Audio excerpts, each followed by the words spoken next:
The sky above Cape Canaveral lit up with brilliant blue light.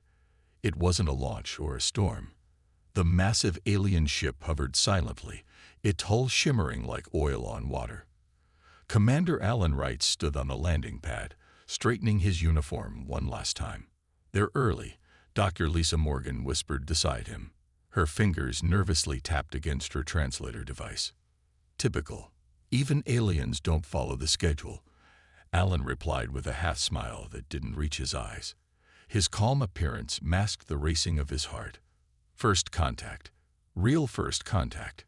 Humanity had prepared for this moment for decades, but preparation was one thing. Reality was another. The year was 2087. Humans had colonies on Mars and Europa. They had just begun to think of themselves as a spacefaring species when the signal came. Not from some distant star, but from just beyond Neptune. The Galactic Council had been watching. A beam of light shot down from the alien ship, and 5 figures materialized on the pad. 4 were clearly guards with sleek armor that seemed to shift colors with every movement. The 5th stood taller than the others. Its skin was pale blue with swirling patterns that glowed slightly.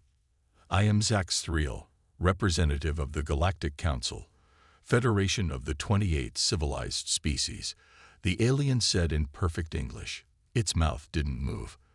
The words simply appeared in their minds. Alan stepped forward. "Commander Alan Wright of the United Earth Space Force, on behalf of humanity, welcome to Earth." Zax Thriel's large, pupil-less eyes blinked sideways. "We appreciate your welcome, though it is unnecessary. We have observed your planet for some time." Dr. Morgan shifted uncomfortably beside Alan. Something in the alien's tone made her uneasy. There was something beneath the words. Condescension. The alien delegation toured the best of Earth's facilities over the next 3 days. They visited the Quantum Computing Center in New Delhi, the Mars Colonial Command in Brasilia, and the Fusion Energy Plant in Osaka. At each stop, Zax Thriel made notes on a device that hovered at his side. On the 4th day, they met in the United Nations building in New York. Representatives from every nation filled the room. "The Council has evaluated your civilization," Zax Thriel announced.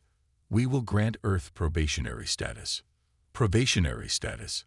Alan asked. "What exactly does that mean?" Zax Thriel's skin patterns pulsed slightly. "It means you are recognized as a developing intelligent species. You will be allowed limited trade with approved Council worlds. Your space exploration will be restricted to your home system until you demonstrate sufficient maturity." Dr. Morgan leaned forward. "And how long does this probationary period last?" "That depends entirely on you. Most species require several hundred of your years to advance beyond probationary status." The room erupted in frustrated murmurs. Alan raised his hand for silence. "What gives you the right to restrict our movement beyond our system? We've already begun planning missions to nearby stars." Zax Thriel's expression didn't change, but his guards shifted positions slightly. "Commander Wright, your species has existed for a mere blink in galactic time. Your technology is primitive. Your understanding of cosmic principles is limited. The Council protects developing species from themselves." After the meeting, Alan found Dr. Morgan analyzing the translator recordings. "Something's wrong," she said, not looking up from her screen. "Their language contains layers we can't perceive directly, but the translator is picking up undertones." "What kind of undertones?"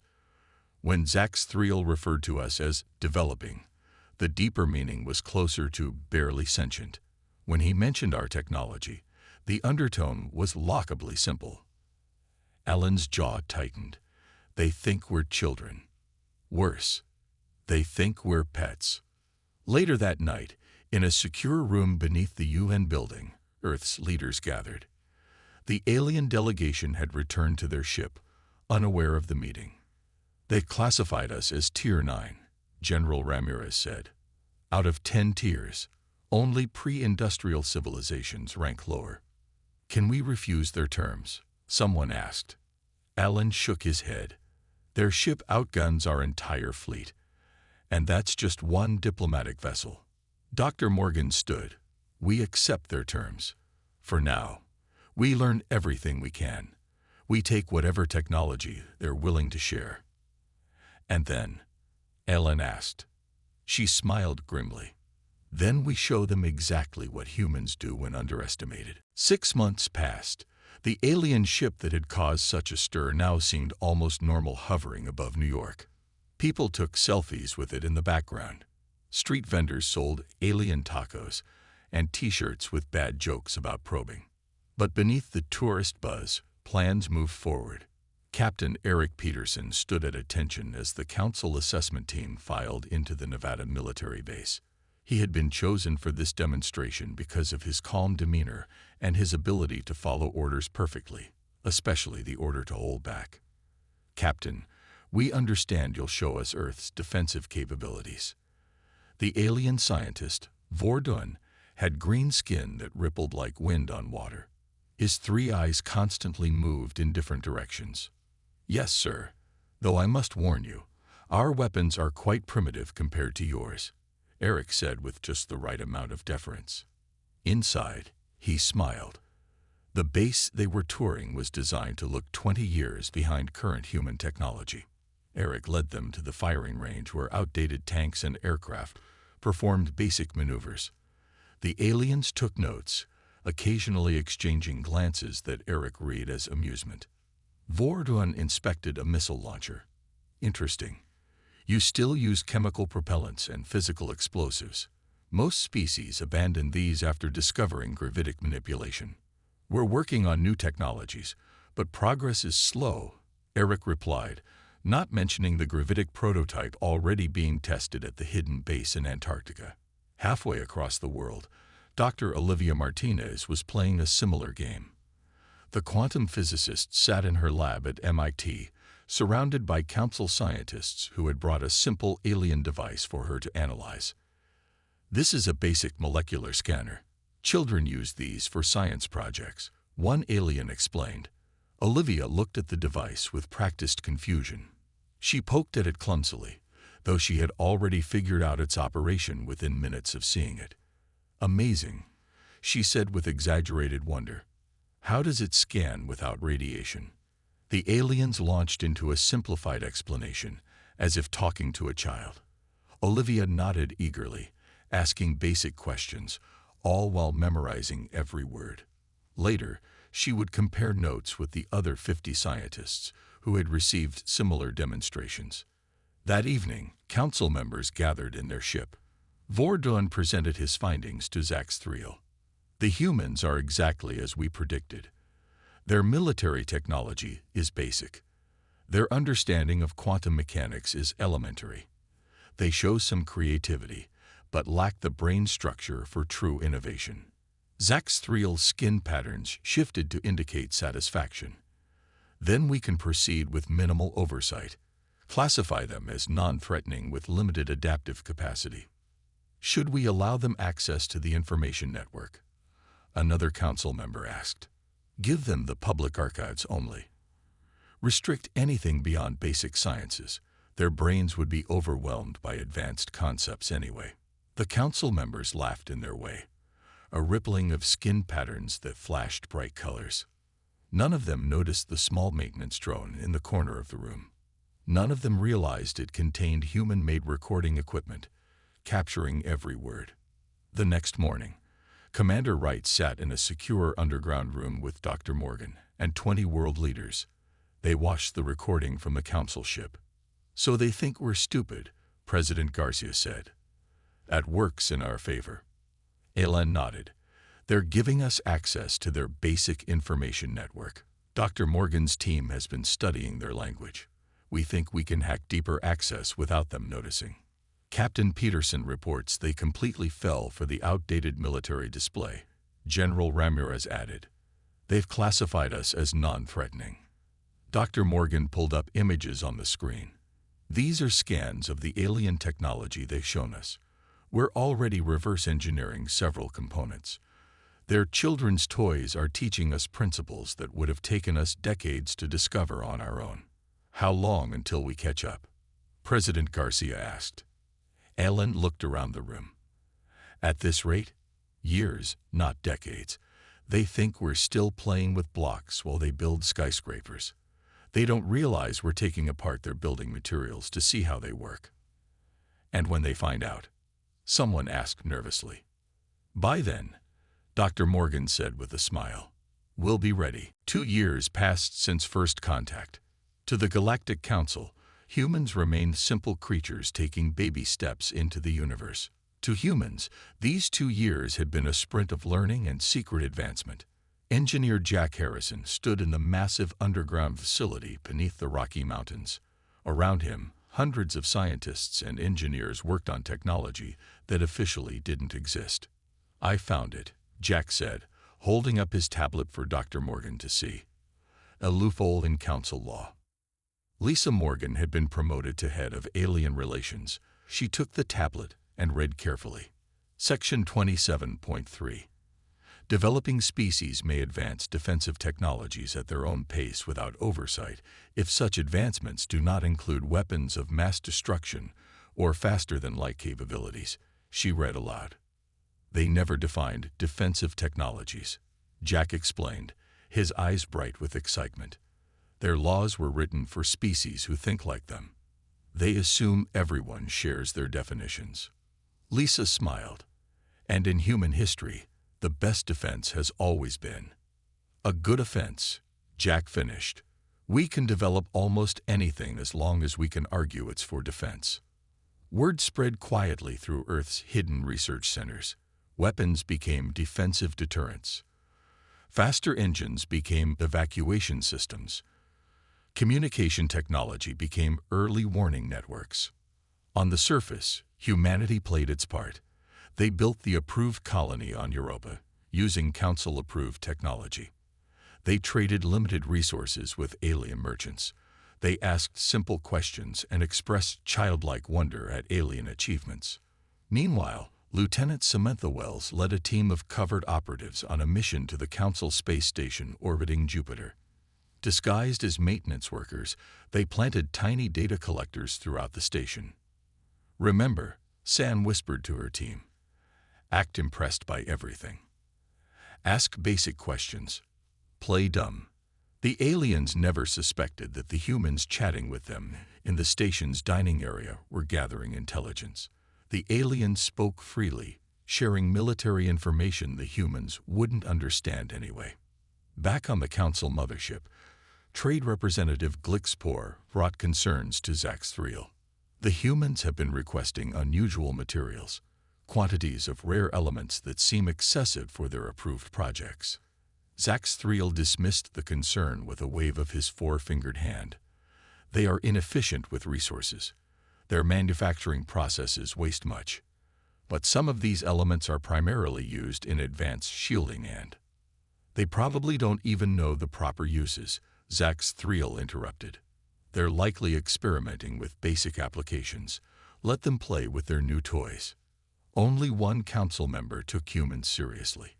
Clara, representative of the Ardulians, had studied Earth's history. You underestimate them, she warned during a council meeting.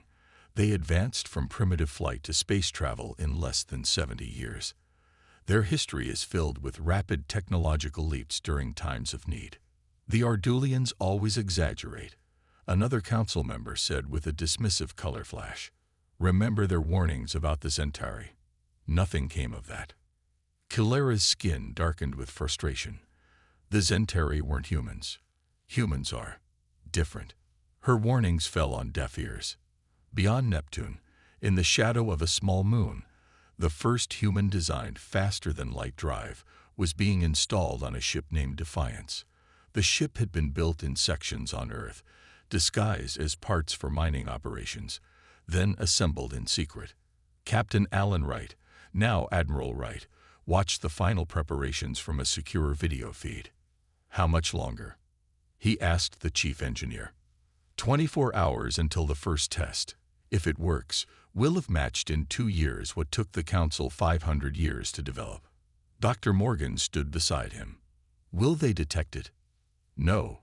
We're using a completely different approach to FTL. Their sensors are designed to detect subspace distortions. Our system creates no such distortions.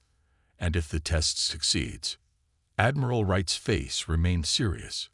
Then we start moving people and resources to the colony sites outside Council space, the ones that don't exist. He turned to face the hundreds of personnel in the command center. 2 years ago, they thought we were children. 2 years from now, they'll realize their mistake. The question is, will we be ready when they do? The answer hung in the air, unspoken but understood by all. They had to be ready. Earth's future depended on it. The emergency alert blared through the Council station near Jupiter. Alien staff rushed to their stations as red lights flashed. On the main screen, a fleet of unknown ships approached from the outer system. Vex-Car ships confirmed. The station commander announced, his skin turning pale yellow with fear. 16 warships on attack vector. The Vex-Car Dominion was not part of the Galactic Council. They were conquerors who took what they wanted and destroyed anyone who stood in their way. The Council had fought them for centuries in a cold war that occasionally turned hot. Today, it was turning hot near Earth. Admiral Wright received the alert in his office beneath the Pentagon. He looked at the incoming data from Earth's hidden sensors. The Council station is calling for help, Lieutenant Wells reported.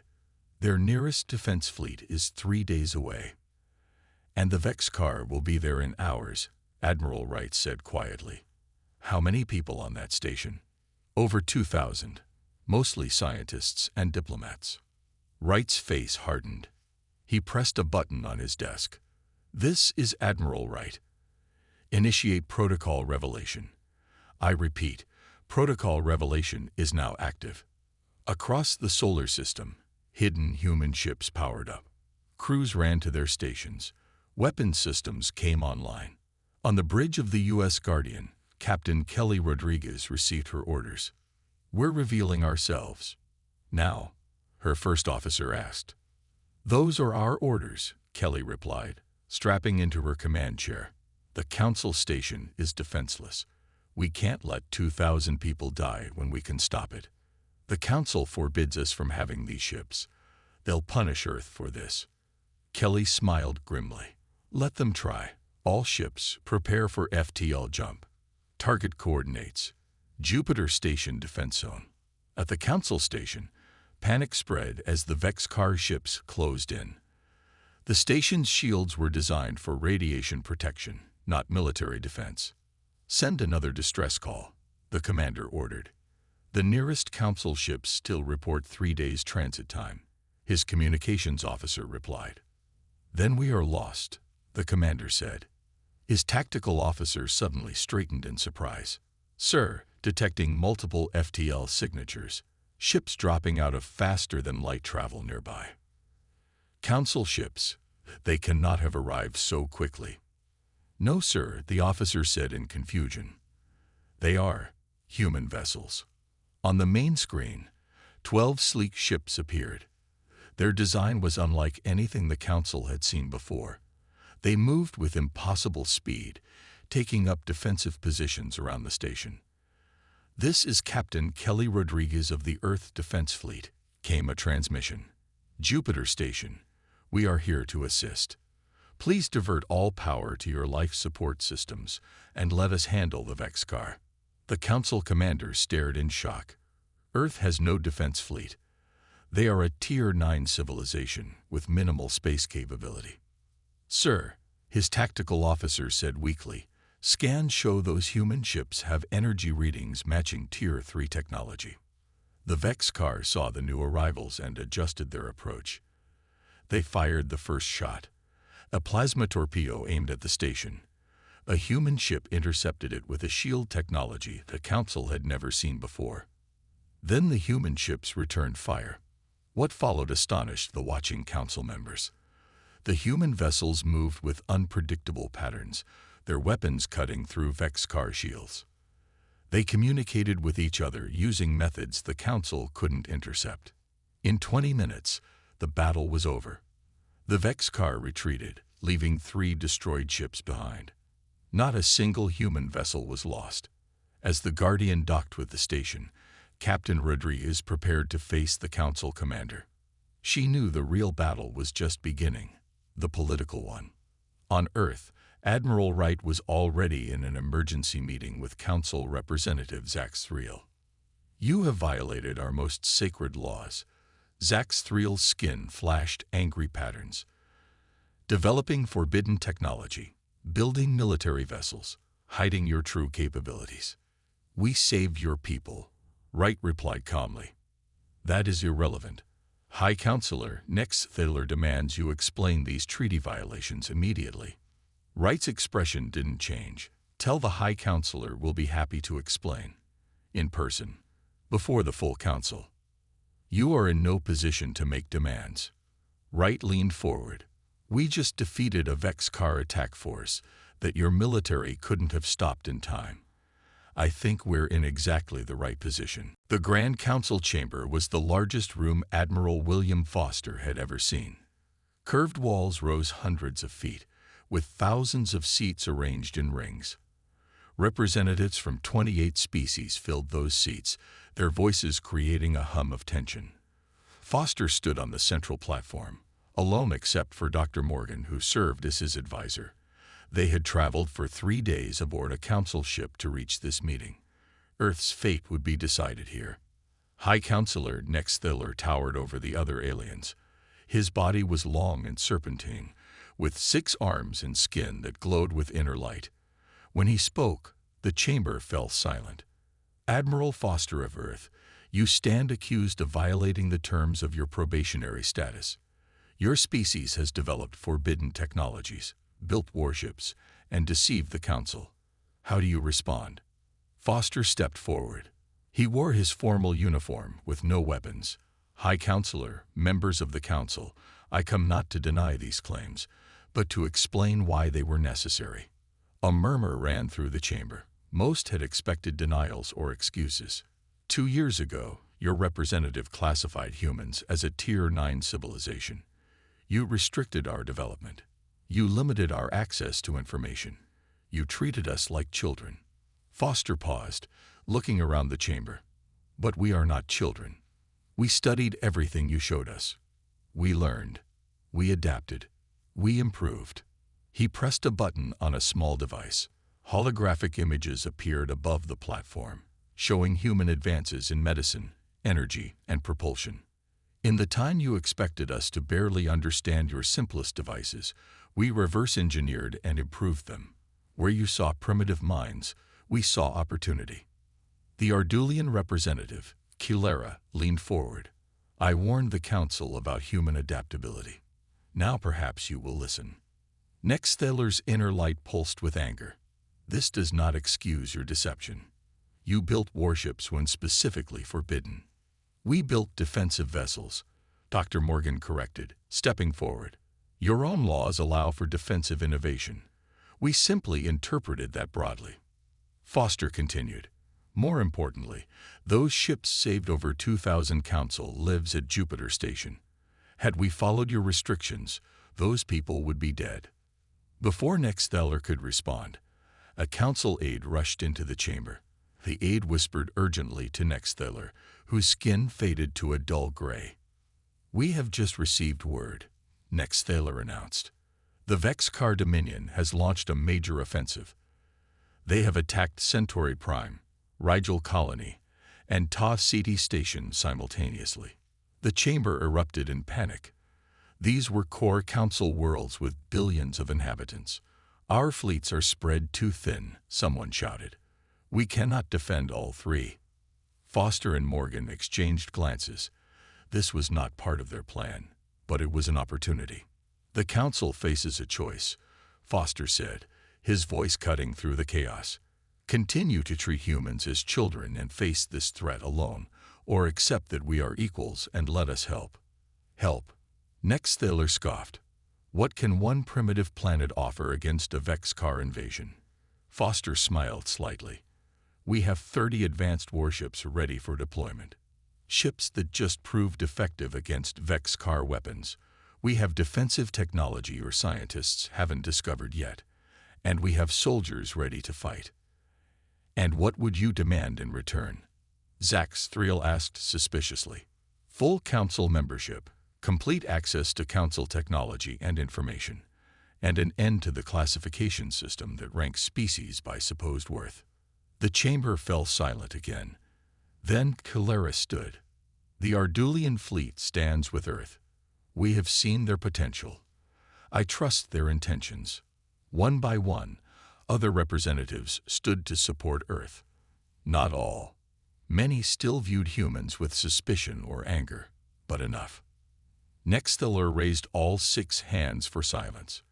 We have little choice. The Council provisionally accepts Earth's offer of assistance, pending review after the current crisis. Foster nodded. We'll need to act quickly. Have your military leaders meet us immediately to coordinate. The Vex car won't wait while we debate. As the emergency session ended, Dr. Morgan whispered to Foster, "This isn't how we plan to join the Council." "No," Foster replied quietly. "But sometimes the best way to prove yourself isn't through words, but action." They still don't understand what humans are capable of. It's time to show them. The command center on Centauri Prime buzzed with activity. Aliens of different species worked side by side with humans, all wearing the new combined fleet insignia. At the center of the room stood General Maria Hernandez, studying the holographic display of the Vex car fleet positions. "They're regrouping near the outer moons," she said, pointing to a cluster of red dots. "Standard Vex car tactic. They always reform in tight formations after their first attack." The Centauri commander, a tall insectoid named Friltaz, clicked his mandibles nervously. "How can you know their tactics so well? You've only fought them once." Maria smiled. "We study the records of every Vex car battle in your archives. We noticed patterns your analysts missed." 2 weeks had passed since the Council had accepted Earth's help. In that time, human ships had arrived at all 3 besieged systems. The initial surprise of seeing humans operating advanced technology had given way to reluctant respect as Earth's forces proved their worth. "Their ships are moving," called out a human technician. "Looks like they're preparing for another attack run." Maria nodded. "Just as expected. Signal our fleet to implement Operation Scattered Web." Across the system, human and allied ships moved into seemingly random positions. To the Council officers, it looked like chaos. To Maria, it was a carefully planned trap. When the Vex car attacked, they found no single target to focus on. Every time they adjusted their approach, the Allied ships shifted positions unpredictably. The battle that should have lasted hours was over in 40 minutes, with minimal Allied losses. On Rigel Colony, a different kind of battle was being fought. Dr. Nathan Baker worked frantically in a makeshift hospital. Hundreds of wounded aliens filled the beds around him. "This one needs immediate surgery," Nathan called out to his team. "The Vex car energy weapon has damaged his central nervous system." A Council medical officer stepped forward. "These wounds are beyond treatment. This species cannot survive such damage." "Watch and learn," Nathan replied, already preparing his instruments.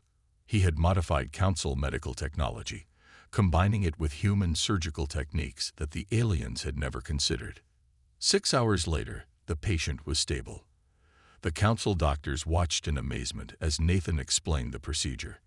"Your medical approach treats each species separately," he said. "Humans look for common biological principles. We don't see 28 different species. We see 28 variations on cellular life." Word of the human medical breakthroughs spread quickly through Council space. Soon, Council doctors were requesting human assistance throughout the war zone. Back on the Council homeworld, Admiral Foster met with the representatives who had supported Earth. Clara of the Ardulians looked pleased. "The reports from the front lines are impressive," she said. "Human ships have turned the tide at Centauri Prime. Your doctors have saved thousands at Rigel Colony. Even Nextiller is beginning to see your value." "Some Council members still don't trust us," Foster replied. "They think we're too unpredictable." "You are unpredictable," Clara agreed. "That's your strength. The Vex car have fought the Council for centuries. They know our tactics, our technology, our thinking. But humans surprise them at every turn. Will it be enough to win the war?" Before Kilara could answer, an aide rushed in with an urgent message. His skin was pale with fear. "The Vex car have changed strategy," the aide reported. "They've abandoned attacks on Council worlds. Their entire fleet is moving toward Earth." Foster stood quickly. "Why? Earth isn't a strategic target." Kilara's eyes narrowed. "They've realized what we're only beginning to understand. Humans are the greatest threat to them. Not because of your technology, but because of how you think. They want to eliminate you before you can spread that thinking further." Foster activated his communication device. "This is Admiral Foster. All human ships, return to Earth immediately. The Vex car are coming." As Foster hurried from the room, Kilara called after him. "The Council will vote tomorrow on granting Earth full membership and technology access." Foster paused at the door. If Earth still exists tomorrow. Earth glowed blue and green against the blackness of space. For billions of people below, life continued normally. Most didn't know that 200 ships were approaching from the outer solar system. They didn't know that the fate of their planet would be decided in the next few hours. Admiral Foster stood on the bridge of the flagship Invincible. Around him, a combined fleet of human and Council ships formed a defensive line between Earth and the incoming Vexcar force. "All ships report ready, Admiral," Lieutenant Wells announced. 35 human vessels, 87 Council ships. Foster nodded. "Against 200 Vexcar warships. Not great odds." "We've beaten worse," Captain Rodriguez said from her position beside him. Her ship, the Guardian, had been damaged in an earlier battle and couldn't fly. But she refused to stay behind. The bridge fell silent as the first Vex-car ships appeared on their sensors. Black and angular, they moved in perfect formation. "They're deploying in attack pattern Delta," a Council officer reported. "Standard Vex-car approach." Foster smiled slightly. "Too standard. They're still thinking like themselves, not like us." He turned to his communications officer. "Signal all ships. Execute Operation Broken Mirror." The human fleet suddenly scattered in all directions. The Council ships, following the human battle plan, held their position but altered their shield configurations. The Vex car fired their first volley, a wave of energy torpedoes designed to break through shields. But when they hit the Council ships' modified shields, something unexpected happened. The torpedoes bounced back toward the Vex car fleet. "Engineer Powell's shield modifications are working," Rodriguez said with satisfaction. "They didn't expect us to turn their own weapons against them." The battle raged for hours. The Vex car adjusted their tactics, but the human commanders anticipated each change. It was like a chess game played across the void of space. Then a Vex car breakthrough came on the western flank. 5 Council ships were destroyed in quick succession. "They're targeting the Council ships first," Wells noted. "They know our shields are stronger." Foster's expression hardened. "All human ships move to protect Council vessels. We stand together or fall together." The Council commanders were surprised by this order. In their experience, allies typically protected themselves first in battle. The tide turned when Engineer Diane Powell, stationed on a support ship, made a critical discovery. "Admiral, I've analyzed their shield frequency," she reported over the comm. "There's a flaw in their design. If we modulate our weapons to precisely 732.4 terahertz, we can penetrate their shields with minimal power." Foster immediately relayed the information to all ships. The effect was dramatic. Suddenly, every shot from the Allied fleet was bypassing Vex car shields. "They're retreating," someone shouted as the Vex car ships began to pull back. "No," Foster said quietly. "They're regrouping for a final push. Their commander won't give up so easily." He was right. The Vex car ships formed a tight wedge formation and accelerated toward Earth at maximum speed. They weren't trying to win anymore. They were attempting to cause as much damage as possible before their defeat.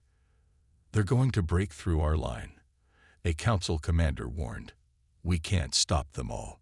Foster looked at the tactical display for a long moment. Then he made his decision. Signal the Defiance. Tell Captain Rivera to execute Plan Omega. From behind Earth's moon, a ship appeared. It was different from all the others, sleeker, more advanced. It had been Earth's secret weapon, held in reserve until now. The Defiance moved with impossible speed, taking position between Earth and the oncoming Vex-Car wedge. Its experimental weapon system charged, drawing power from what appeared to be nowhere. When it fired, a wave of energy unlike anything the Council had ever seen washed over the Vex-Car fleet. Ship after ship lost power, drifting helplessly in space. What was that? Rodriguez asked in amazement. Foster's face showed relief. Engineer Powell's newest creation. A resonance wave that disrupts their power systems without destroying the ships. The Council commanders stared in shock.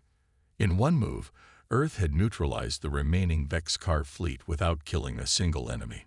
"Victory is ours," announced Foster. "Earth is safe." 1 year had passed since the Battle of Earth. The Grand Chamber of the Galactic Council looked different now. The raised platform in the center had been replaced with a circular table. Around it sat representatives from all 29 species, the original 28 plus humanity. Commander Alan Wright, now Ambassador Wright, took his seat at the table. He was the first human to serve on the High Council. Beside him sat Dr. Lisa Morgan, who had become the head of the new Interspecies Relations Department. High Counselor Nex Thedler called the meeting to order. His skin patterns showed a calm blue today, very different from the angry flashes of a year ago.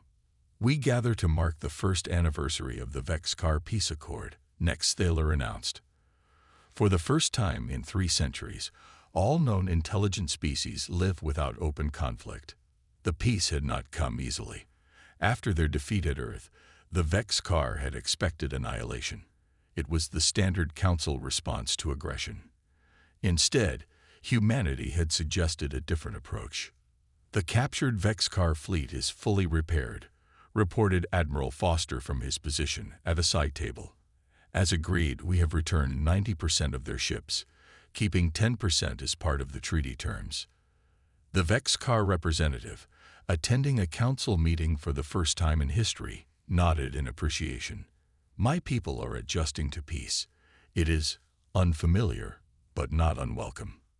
Kilera of the Ardulians spoke next. "The cultural exchange program has been remarkably successful. Over 5,000 young Ardulians have visited Earth, and nearly as many humans have come to our worlds." Similar reports came from other species. The humans had changed how the Council operated. The old classification system that ranked species by technology level had been abandoned. The strict regulations controlling information sharing were gone. After the meeting, Dr. Morgan joined a group of scientists in one of the new joint research facilities. Aliens and humans worked side by side, combining their knowledge in ways that benefited all. "Your approach to genetic medicine is fascinating," a council scientist told her. "We never considered using adaptive immune responses that way." Morgan smiled. "And your understanding of cellular repair is teaching us so much. Together, we're making breakthroughs neither of us could have made alone." Across the station, Ambassador Wright met with Zax Thriel. The alien who had once looked down on humans as primitives now treated Wright as an equal. "I must confess something," Zax Thriel said as they looked out at the stars. "When I first came to Earth, I believed humans would take centuries to advance beyond basic space travel.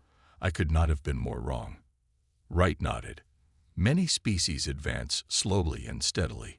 Humans tend to make sudden leaps, especially when challenged.